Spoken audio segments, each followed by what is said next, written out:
Здраво и добре дојдовте на новата епизода на мојот подкаст, каде што мој гостин на огромно задоволство е Александра Миличинска-Пановски, која што е моја колешка. Александра е дипломиран и лиценциран психолог, психотерапевт, европски акредитиран психотерапевт и на Инстаграм може да ја најдете како нова приказна за себе и мислам дека нејзиниот профил на многумина им е тука омилен, а ова е наша втора заедничка епизода на една тема која што мислам дека на двете ни беа долго време посакувана да ја снимиме и некако веќе следачите почнаа да ја бараат. Меѓутоа и Александра во последно време доста многу се занимава со оваа тема, а тоа е темата за соништа, работата со соништа, толкување на соништата низ психотерапијата. И исто така Александра ни подготвува еден нов производ кој што го немаме се уште во Македонија и јас многу му се радувам а ќе излезе наскоро, а тоа е дневник за соништа. Александра, здраво и добре дојде на оваа епизода. Здраво, Ели. Фала ти многу на поканата и на овој прекрасен вовед. Големо задоволство ми е да бидам тука кај тебе и да збориме за оваа тема. И мене ми е многу драго што си тука. Јас некако многу сакам што повеќе и повеќе колешки да зборуваме гласно на овие теми. Ти некако пред да почнеме, кога се договаравме, многу убав момент ми кажа, па кога ќе се сретнеме, колку убави разговори си правиме, зошто да не ги слушнат и другите. И тоа ми остана. Знаеш, остана со мене тоа што го кажа и навистина е така. Тој што сака, тој што може, нека ги слушна овие разговори. Така е. Верувам дека на многу луѓе ќе им бидат корисни. Знаеш, дали може малку да почнеме со тоа што, еве јас знам дека ти многу се сакаш соништа, многу работиш со соништа. Би можела ли да ни кажеш, да ни раскажеш нешто малку повеќе околу дали соништите служат како одраз на нашите подсвесни мисли и емоции и како можеме ефективно да ги толкуваме? Односно, дали можеби малку можеш да ни објасниш, да не вратиш на почетоците на научното толкување на соништа, на науката? Така е. Апсолутно, соништата се производ на нашето несвесно или несвесниот дел од нашата психа, кој што е многу поширок, подлабок, поголем од нашиот свесен дел. За да можеме да ги разбереме, потребно е да ги следиме редовно. Сега, како почнува целата приказна во психологијата, нели научниот метод, се почнува со Фройд.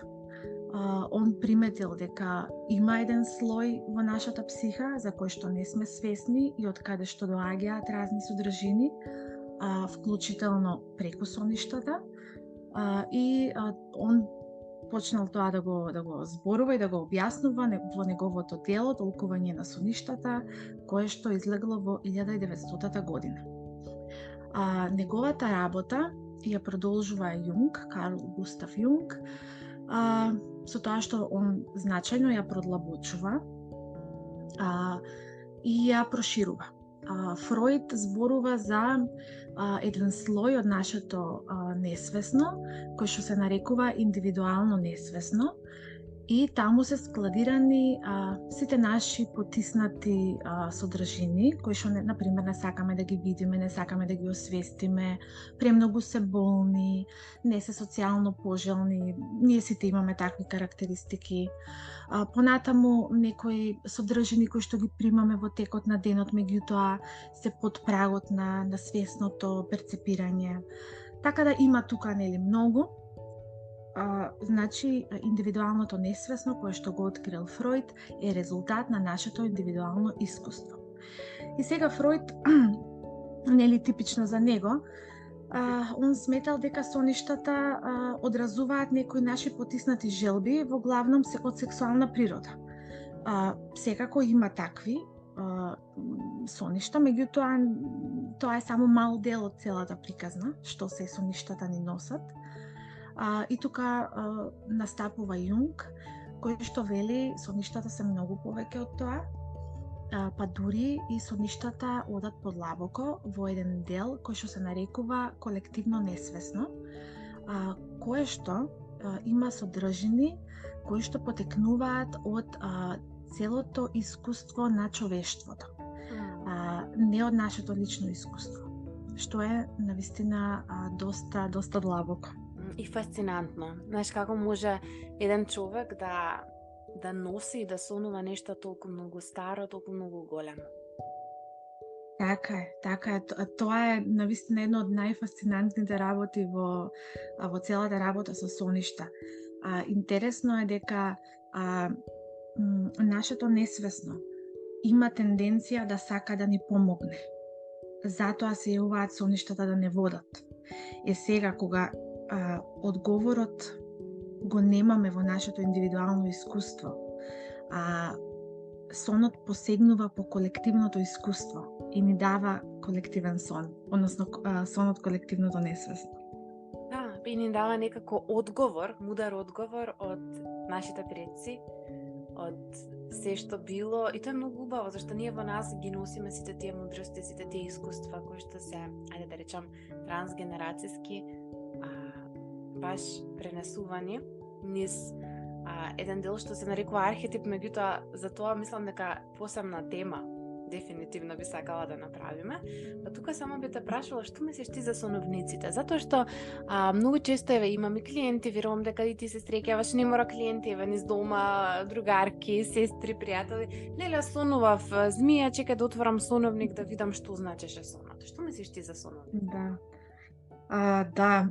Сметам дека не се препорачливи, особено ако сакаме сериозно да се бавиме со разбирањето на соништата и нивното психолошко значење, а тоа ние го правиме нели тука. Символите во соновниците се стереотипни и генерализирани и можат да бидат дури и штетни. Ние кога работиме со сон, например во психотерапија или кога размислуваме за што значи нашиот сон, секогаш тргнуваме од нашите лични асоциации. Што за мене значи символот змија, например. И сега, ако за мене значи нешто страшно, непријатно, опасност, тој исти символ не би значел тоа за некој кој што сака змии, можеби чува змија, знаеш, тргнуваме од индивидуалното искуство со тој символ. А соновникот, нели, тој символ значи исто за сите кои што ги прочитаат, нели? Јасно. Така. Знаеш, јас сум сретнала, фалате што го донеса моментот опасни дека може да бидат. Јас сум сретнала и сум имала клиенти со кои што, меѓутоа дури и лично сум го доживеела тоа. Ајде да речеме во некои поанксиозни моменти кога сум била можеби доста ме преплавило, меѓутоа на пример сонуваш тоа и тоа значи нешто лошо. Не знам, конкретно имам еден пример, сонував дека ми паднале предните заби, тоа значи дека ќе ми починат, да речеме, блиски луѓе или родителите. И сум имала искуство со клиенти кои што не може да се дојдат на себе, кои што не може да се смират, затоа што тој сон автоматски тие сметаат дека е предвидение на нешто многу страшно и лошо. И доколку се веќе анксиозни, мислам дека самото ова, ако ти паднал зап, значи тоа и тоа, за нив представува многу страшно. Или не знам, бев весела во сонот, значи најаве ќе сум тажна. Или се не ми текнуваат некои моменти, меѓутоа дефинитивно со забите ми остана затоа што е нешто скорешно кој што баш го имав и на терапија, каде што и многу тешко ми било да го побијам, да работам на тоа. Па што мислиш до ова? Дали ти се сретуваш со вакви, да речеме, преплавувачки моменти, а реалноста во психологијата, во науката е сосем поинаква? Така е, да. Секако, кога разгледуваме сон заедно со клиентот, ние ги земаме во предвид сите аспекти од неговиот живот. Што се случува во неговиот живот во овој момент, што го предизвикало овој сон, што би можело да укажува на крајот на денот што тој символ повторно значи за лично за тој клиент, а не генерално како што се верува. Нели тоа се некои стари верувања. Тие верувања не се без основа, затоа што на пример во минатото кога немало нели технологија, да ти се расипе зап, можело да биде многу сериозна работа. Јасно, па и смрт мислам една од почестите причини за смрт било токму зап. Така да има основа, меѓутоа треба да се види што точно за самиот сонувач тоа значи. Секогаш гледаме во личниот живот на сонувачот. Дали соништата можат да бидат под влијание на надворешните фактори или настани во будниот живот и како влијае фактички на содржината на нашите соништа? Па да, еве баш сега ова некако го спомнавме дека е многу битно да видиме што се случува во животот на сонувачот. Сонот е секогаш поврзан со нашиот живот.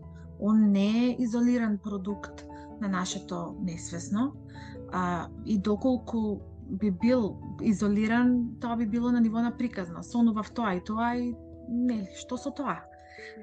Меѓутоа, ние секогаш го поврзуваме сонот со моменталната ситуација на сонувачот. Едно од главните прашања кога работиме на сон е што го поттикнува овој сон? Или на што размислував, што правев предходните денови или предходниот период, па се појавува овој сон. Има еден многу битен момент, а тоа е поттик за сонот. Што е поттик за сонот во нашиот живот? Не значи дека секогаш ќе успееме да одговориме на ова прашање, што го поттикнало сонот, меѓутоа кога ќе можеме да го најдеме поттикот, сигурно ќе ни помогне во разбирањето на сонот. Да, дефинитивно. Неш во твоево искуство, затоа што доста работиш со соништа, дали си забележала некои посебни образци или трендови во соништата меѓу клиентите кои еве нудат некои вредни сознанија за нивната психолошка благосостојба? Ти ова го донесе, што го поттикнало и слично, меѓутоа дали има нешто, еве, некој образец да си забележала? Тренд? Да, има многу образци кои што се така типични за одредени наши психолошки состојби. Најчест пример кој што го среќавам и кај себе и кај клиентите е компензаторен сон. Компензаторниот сон значи дека сонот се обидува да ни компензира нешто што ни недостига во реалноста. Например, некоја особа, да речеме дека има ниска самодоверба. И таа особа сонува како е во друштво на некои битни и значајни луѓе, како прави некои големи работи, добива пофалби.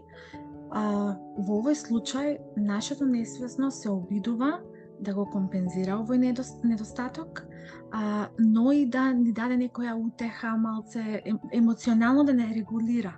Значи, улогата на сонот е и во емоционалната регулација или психолошката регулација на сонувачот. Како природно, знаеш, ако најаве си фантазираш, ако најаве се справува човекот со фантазирање, со размислување, визуализирање, нели сега понова, ајде визуализирај вака така, како природно нашиот мозок знае да го направи тоа додека спиеме, да компензира. Да, тоа е навистина многу интересен феномен. Затоа некако во вакви моменти е убавината на работата со соништа, кога ќе видиме дека се случува и саморегулација и само залечување на некои рани и само поддршка на некој начин. Неверојатно е. Баш така. А зошто некои луѓе викаат дека не сонувале? Кај нас е тоа баш често, знаеш, те сонував ногеска. Што тоа значи? Дека не сонувале? Да. Дека воопшто.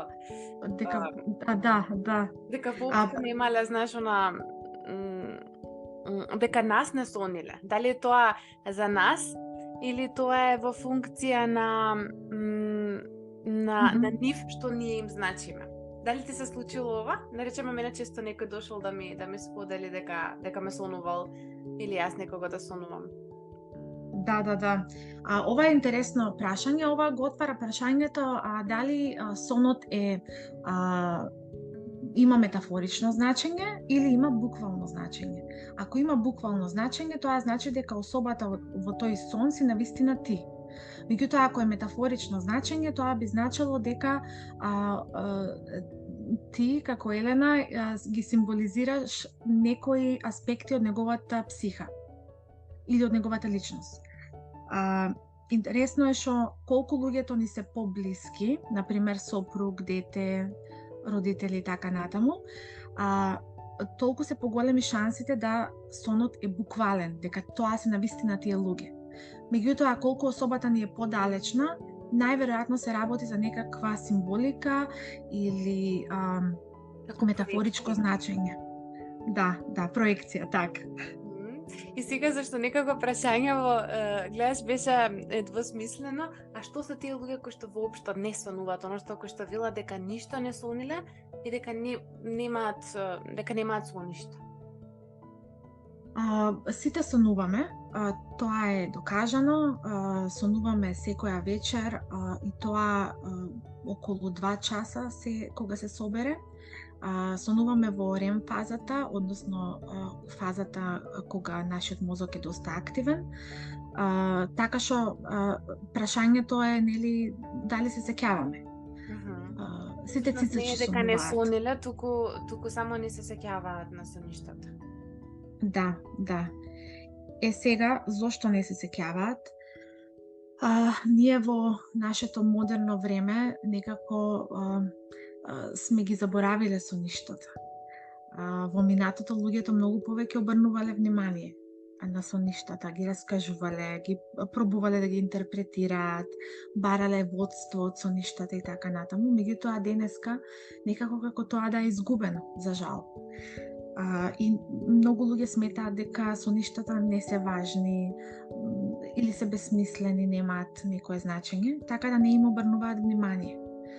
Како да бегаат од себе, како, знаеш, ова фалата што го донесе како ние во последно време или последниве години со толку многу информација од страна, со толку многу едукација од страна, бегаме од себе, бегаме од внатрешната наша мудрост и од мудроста на целото човештво, нели она што го донесовме колективното, несвесно, и бегаме од нашата внатрешна мудрост и постојано се подпираме на различни експерти, на различни луѓе што ќе кажат, а не на нас и она што ни е назначено, што нашиот мозок, фактички нашето тело, дух и мисли доаѓаат да ни помогнат, да ни кажат еве ова, еве вака и вака, ова ти е потребно, ова ти се случува, еве ти знаци што да правиш. Еве јас имам многу и луѓе и клиенти, меѓутоа сум имала и јас лично многу периоди во животот кога сум викала, леле, само ми треба знак.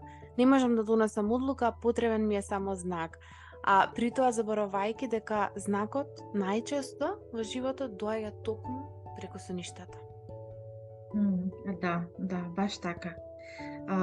Има една техника која што, еве, можеби сега е моментот да ја споделам, која што се вика инкубација на сон, кога во сонот поставуваме односно во будно стање поставуваме прашање, а во сонот го добиваме одговорот.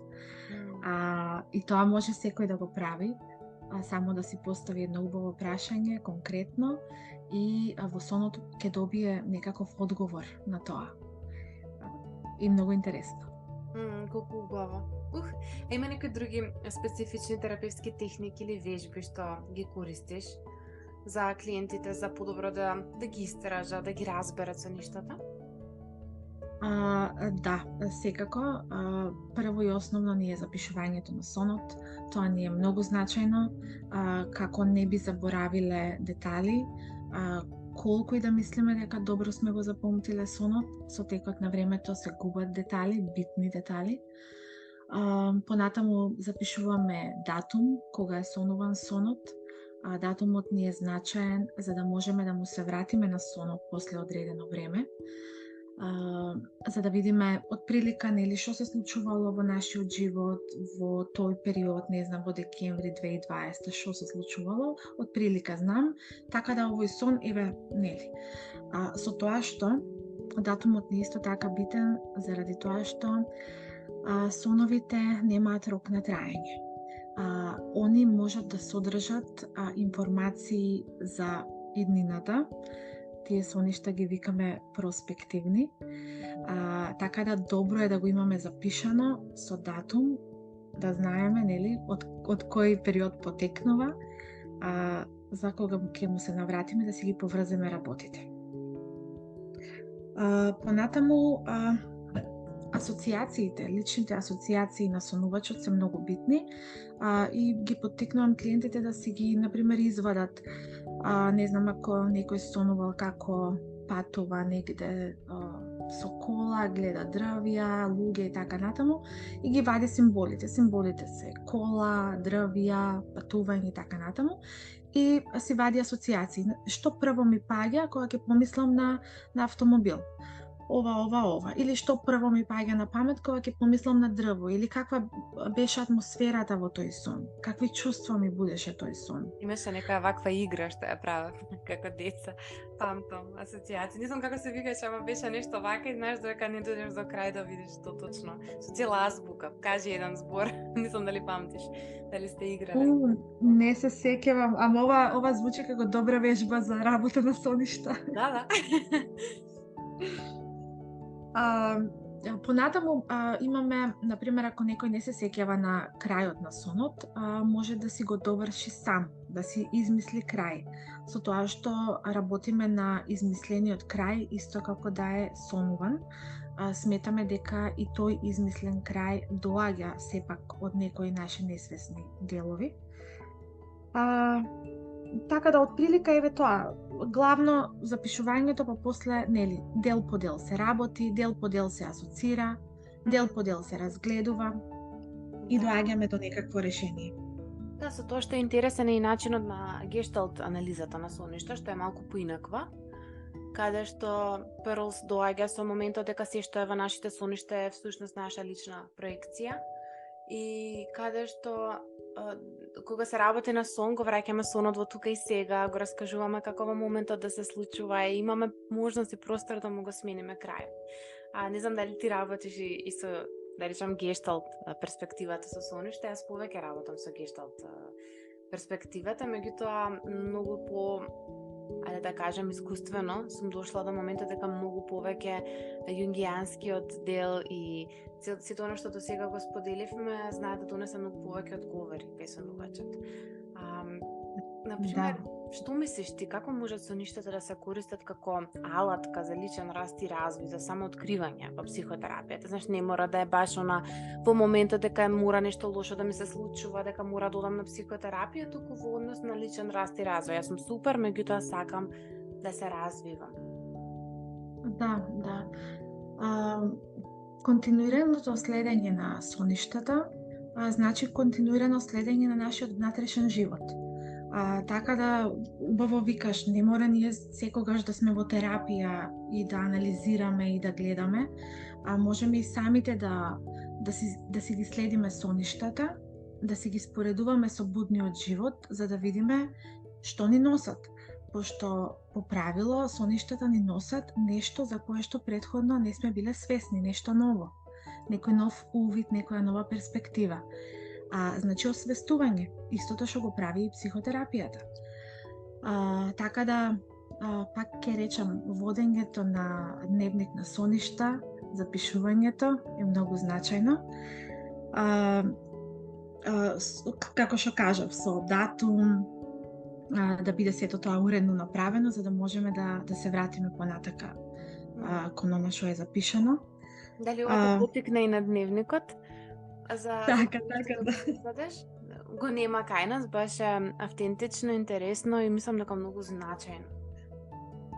Да, јас самата имав потреба од дневник на соништа, кај што ќе можам сонот да го запишам и други мои некои размислувања и рефлексии во врска со сонот.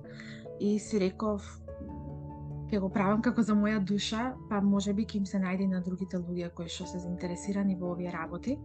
Така да, наскоро излегува во печат првиот дневник на соништа на македонски јазик и многу сум среќна за тоа. Ти посакувам многу успех и се надевам дека ќе потикнеме многу сонувачи да почнат да работат на себе токму низ несвесното и низ соништата. Што содржи? Може малку да ни кажеш што содржи овој дневник или ќе го оставиш во... Може, секако.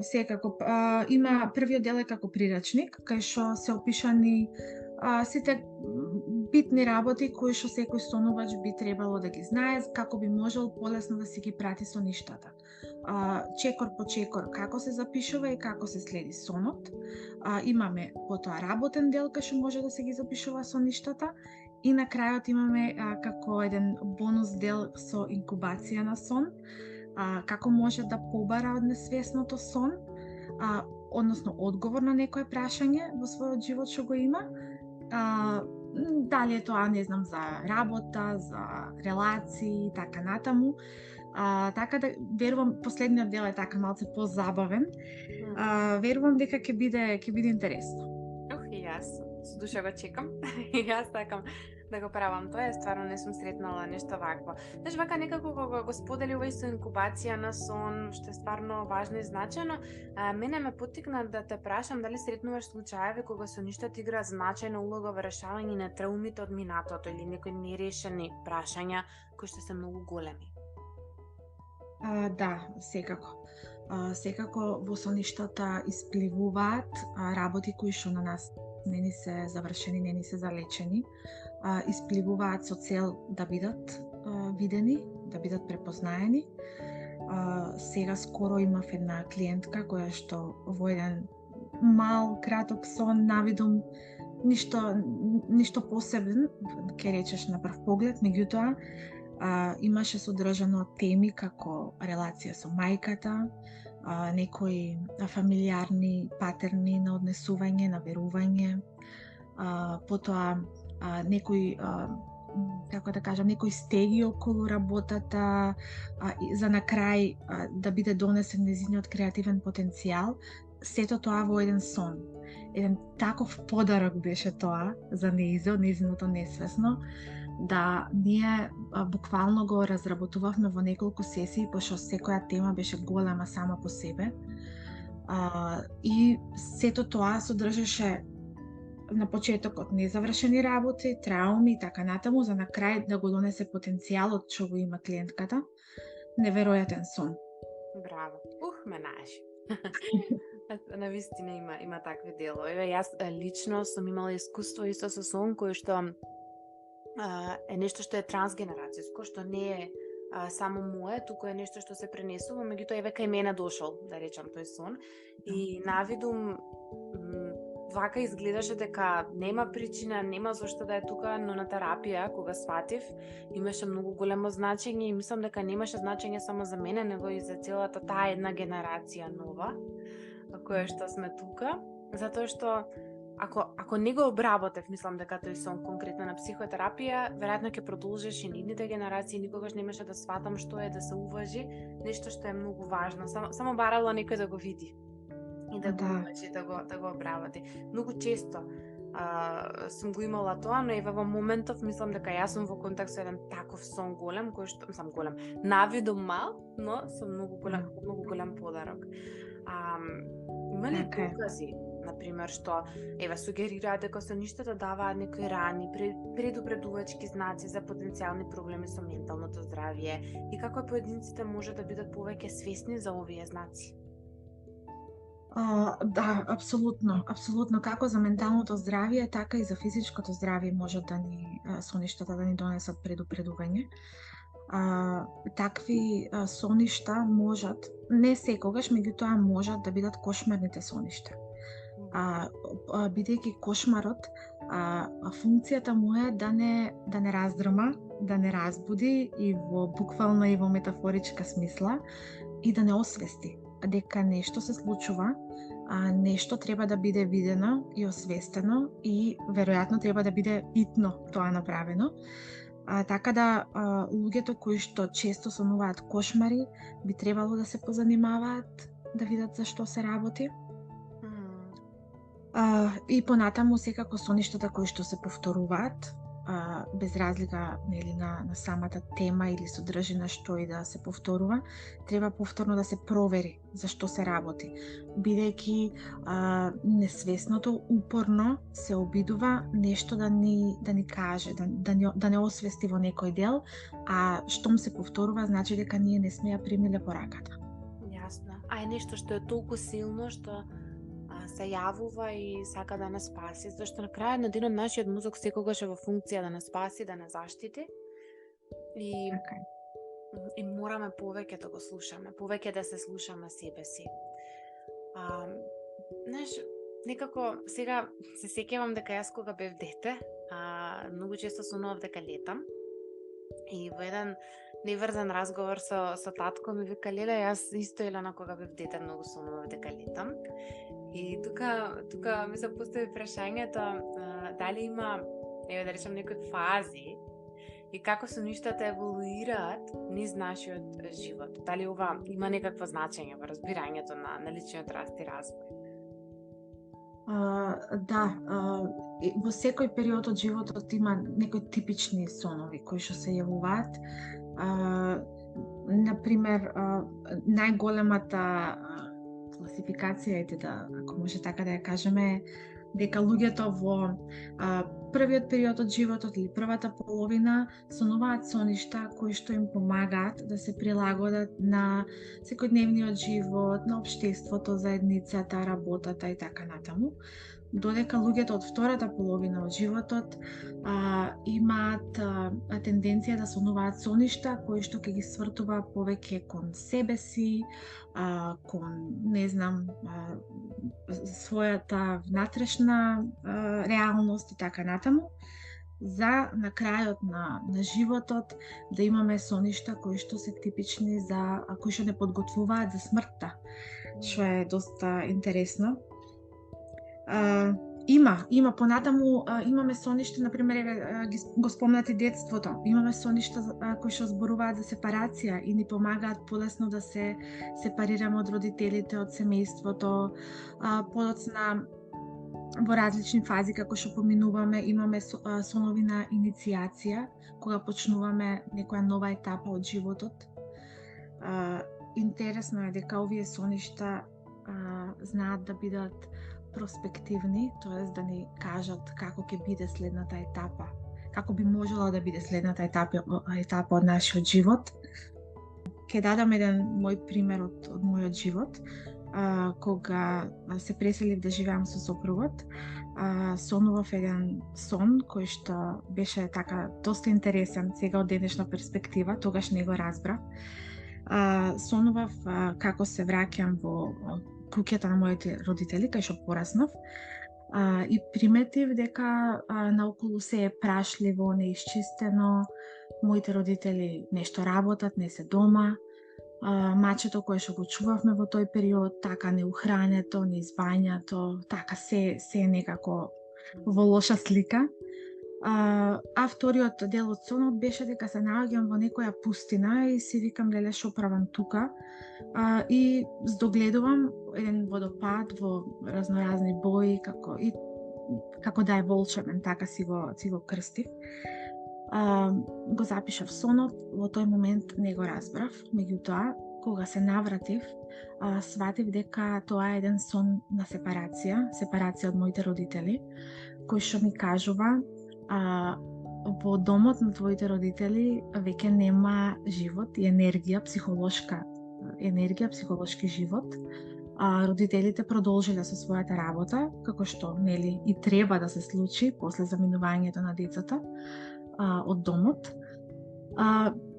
Од друга страна, најверојатно ми укажува дека они се окей, дека со сепарацијата. Мачето исто така за мене е символ на некоја игривост, енергичност, а оно беше неухрането. Значи нема психолошка храна за мене таму. И сега пустината е новото место на кое што се наоѓам. Уште ништо немам искреирано, само што сум се доселила во домот на сопругот. Меѓутоа, волшебниот водопад ми укажува на потенцијалот кој што можеме ние да го искористиме, да градиме заедно понатака. Да, колку убав пример. Баш некако многу убав пример и можеби некој ќе се пронајде или ќе најде некој ваков сон кој што носи многу голема символика. А во функција, мислам дека сепарацијата е тема која што е многу тешка и која што е многу често, особено во оваа рана зрелост, кога се мажат, или се преселуваат, нова работа, се бараат себе си, и верувам дека книгата е многу од помош. Фала ти многу што го споделуваш овој интимен некој момент од во твоето сонување, а толку многу значаен, со толку многу голема порака. Имаш ли можеби еве за крај полека да пред да се и јас и ти сепарираме од овој подкаст, од оваа епизода, нешто што би го додала, што би го споделила или можеби што ти е најфасцинантно во работата со соништа? Да им споделиш. Само би кажала, запишувајте, не дозволувајте да таков подарок како што е сонот да отиде во заборав. Некогаш ќе сонуваме, ќе си помислиме, па ова ништо не значи, не е ништо така посебно, меѓутоа кога ќе го запишеме, и друга ни е перспективата, или кога ќе му се навратиме после некое време, ќе видиме колку е голем, колку е значаен сонот, така да неверојатен подарок, повторно би рекла, од нашето несвесно, се гледа и во праксата и во литературата како уствари во нас постои таа мудрост која што не води, која што навистина се обидува да ни го покаже патот. Наше е само да слушаме и да го следиме тој внатрешен глас. И да се одмараме. И тука мене ми доаѓа како сите одговори доаѓаат кога одмараме, во случајот да спиеме. Да, знам дека ти често зборуваш за одмор, за навистина е така, да. Само многу често бараме знак, буткаме, се трудиме, надаваме огромен притисок да нешто да знаеме, да нешто ни дојде, барам и јас сум била во такви моменти во животот кога стварно сум се трудела, ајде да дознам, само да видам што е како е, ама не знам. А секогаш во одморот и во оној момент кога ќе пуштам, кога ќе речам окей, ај малку во контакт со себе, ај малку да се опуштам и да не мислам на тоа, тогаш ми доаѓале одговорите. Така и во сонот, барем јас така некако гледам на сонот како одмори се, заспи и ќе го дознаеш одговорот кој што е твојата внатрешна мудрост од несвесното. Така е. Ништо не би додала на оваа реченица. Фала ти многу сум среќна што оваа епизода ја снимивме. Ако има интерес и ако другите сакаат, јас би сакала да имаме и така некако јас и ти се зборувам уште други две, а тоа едната е за малку за трансгенерацијската траума. Што тоа значи, како се пројавува, зошто е важна, нели? И една тема би сакала малку за архетиповите, за тие колективно несвесно, за символиката, за значењето.